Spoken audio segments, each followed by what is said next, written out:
Today we're talking 3 different aquascaping combos that almost always work, and why?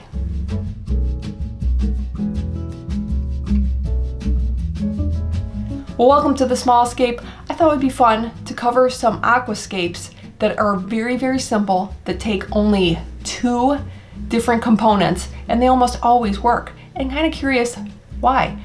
So these are my thoughts, and these are 3 that came to mind immediately. Let me know your thoughts, what ones that you think always work together, and also if you want to see some more, because I think this would be really fun to do as a series. But let's get started with number 1, and that would be the fabulous combo of Spiderwood and Java ferns. I know, I never thought I would say it, but if you saw my video from a little while back, I am warming up to Java ferns because I have Java fern mini right now. Really excited about that. It's still alive, by the way, happy to report. And it is a great plant that a lot of people really love, so I'm giving it another shot. So far it's happy, I'm happy, we're all happy. But why do these 2 buddies work out so great? Well, Spiderwood is a beautiful component of an aquascape because it's got all these little arms. You can use multiple ones. This is 2 of 4 pieces that I hope to be using together in a scape coming up. As I was holding it here, I'm like, wow, that looks kind of cool right like that. So that's why I'm going to hold it together so I don't forget how they fit together. It's like a puzzle. But the great thing about this is you can, with Spiderwood, if you're going to attach them and you are going to combine multiple pieces of Spiderwood like the pros do, and you can create a larger, depending on your size of aquarium, you can create a larger mass of Spiderwood depending on how much of the tank you want to use too. If you want to have it as a center structure, which I commonly refer to in my head as a Spiderwood blob in the center of the tank, and that looks really cool in a kind of a cube style tank. The ones back behind me are actually 4 separate aquariums that are more of a cube style. That would look really cool. Or if you have more of a landscape style tank, then it can be coming from one side and going towards the center of the tank and filling up, maybe half the tank, something like that. But really awesome. And then why Java fern? Why does Java fern make the best buddy? Because you can attach it. You can attach it with super glue wherever you want. You don't need substrate to plant behind there, so you can actually come up with your whole aquascape before you even put it in the aquarium. And you can attach it super glue. I really like. You can also tie it if you don't want to use super glue, but it can be totally assembled outside of your aquarium. And the great thing about Java fern is that it can create a large mass. The leaves can be really full all the way from the base of the roots to the end, and as opposed to maybe your taller Anubias where you're going to see a lot of stems and a lot of open work.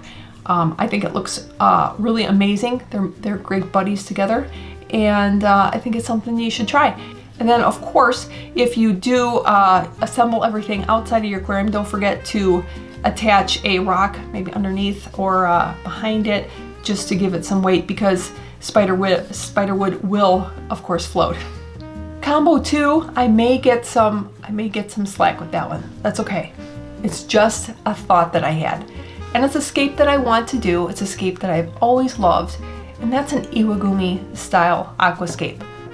My disclaimer is I understand that this is a very rule driven, very highly graded sort of aquascape. It's fancy aquascape. I understand that, but a lot of us, including me, if I like it, I like it. I don't care if it's obeys all the rules.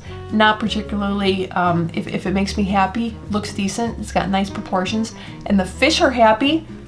There you go. I'm happy. So this combo is Cereus stone and we'll say dwarf hairgrass, even though I don't use it. It's dwarf hairgrass is a beautiful plant, but I don't run highlight and I don't run CO2, which dwarf hairgrass really wants that.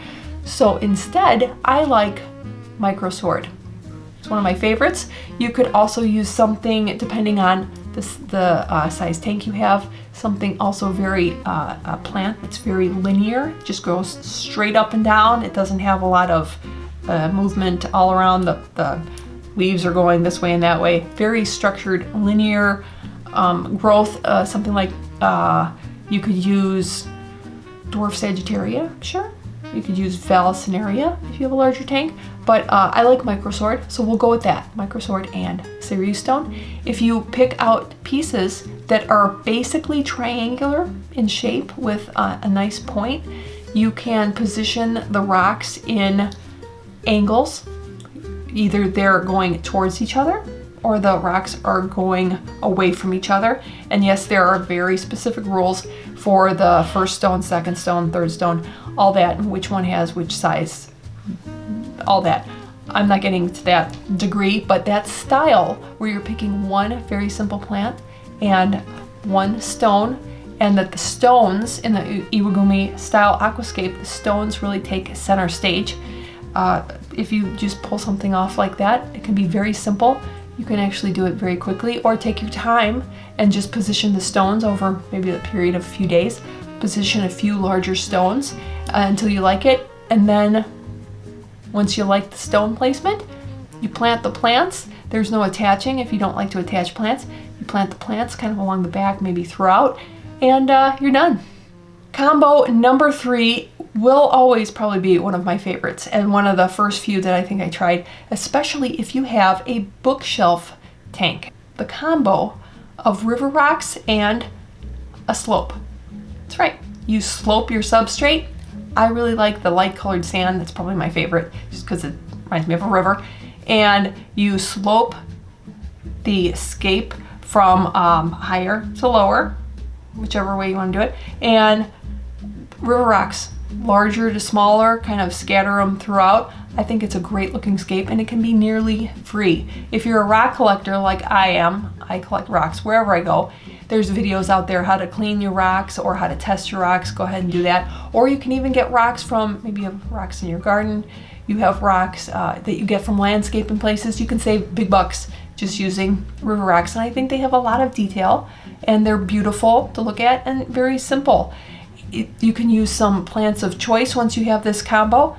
It doesn't really necessarily have to rely on a whole lot of planting, but I like to use, especially since I'm usually doing smaller bookshelf tanks, I like to do Crypt Parva, and sometimes last time I did Corkscrew Val, even knowing it does take me some maintenance pulling them out when they get too tall. I recently, in my 3.5 gallon, have pulled out a large piece of driftwood that I had in there. I had a really cool piece of Neca wood that I pulled out just because I couldn't clean most of the tank. So I just pulled it out, and it was left with this fabulous combo. A little simple riverscape. It looks really cool, it makes me happy.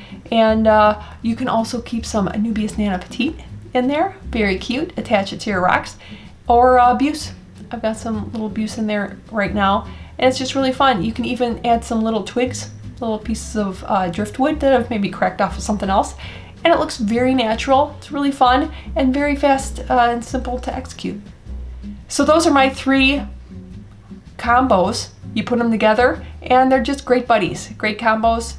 Let me know what you think. Do you have any combos that you really, really love? And then also let me know, should I do a series? Because I think it would be fun. There are a lot of combos out there, and sometimes when you can't make a decision, if you're like me, if I have aquariums and I have a lot of different components out in the garage, I have a lot that I've hoarded. I just can't decide, so I just don't do anything. So if you limit yourself to 2 little components, put those combos together, and blam, you're done. So thanks so much for watching, and I will see you next time.